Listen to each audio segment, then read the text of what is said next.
আমাদের টাঙ্গাইলে নাকি ১০০ টাকায় ২ জোড়া জুতা পাওয়া যায়। তো এটা কোথায় পাওয়া যায়, কবে পাওয়া যায় সেটাই আপনাদের সাথে আজকে শেয়ার করব। হ্যালো এভরিওয়ান, আসসালামু আলাইকুম। কেমন আছেন সবাই? আশা করছি সবাই ভালো আছেন। আমিও ভালো আছি আলহামদুলিল্লাহ। তো এই যে দেখেন, শুক্রবারে আমি চলে গিয়েছিলাম টাঙ্গাইল প্লাজার সামনে। তো সেখানে গিয়ে তো আমি অনেক অবাক হয়ে গেছি। এখানে পুরা দোকানে ভরে গিয়েছে। আগে যখন শুক্রবার করে শহরে আসতাম তখন দেখতাম এই জায়গাটা একদমই ফাঁকা থাকতো। হঠাৎ একটা দুইটা দোকান বসতো, কিন্তু এখন তো পুরাই জমজমাট।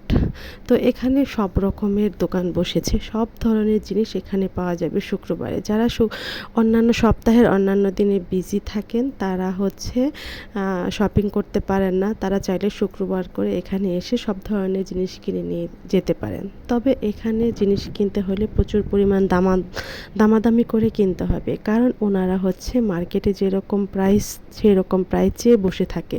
তো এখানে প্রচুর পরিমাণ ঘাওড়ামি করতে হবে, তেরামি করতে হবে, তারপরে হচ্ছে এখান থেকে আপনারা কিছু কিনতে পারবেন। যদি আপনারা ঘাওড়ামি করতে না পারেন, দামাদামি না পারেন, তাহলে এইসব জায়গায় আপনারা ভুলেও দাঁড়াবেন না।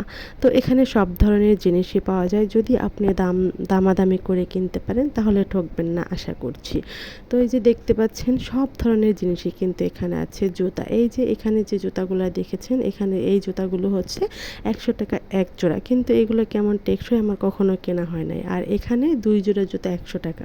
এগুলোর খবর আমি বলতে পারবো না টেকসই হবে কি হবে না, সেটা আপনাকে দেখে বুঝে তারপরে কিনতে হবে। তো এই যে দেখতে পাচ্ছেন ব্যাগ, এই যে ব্যাগের দোকান নিয়ে বসেছেন ওনাদের কিন্তু মার্কেটের ভেতরে দোকান আছে। তো তারা যে ডিসকাউন্ট প্রাইসে যে ব্যাগগুলো সেল করে সেগুলো নিয়েই তারা শুক্রবারে এখানে বসে যায়। আর এই যে বোরকা দেখতে পাচ্ছেন, এখানে মাত্র ৫০০ টাকা করে বোরকা পাওয়া যায়। আজকের ভিডিও এখানেই শেষ করছি। ধন্যবাদ সবাইকে। আল্লাহ হাফেজ।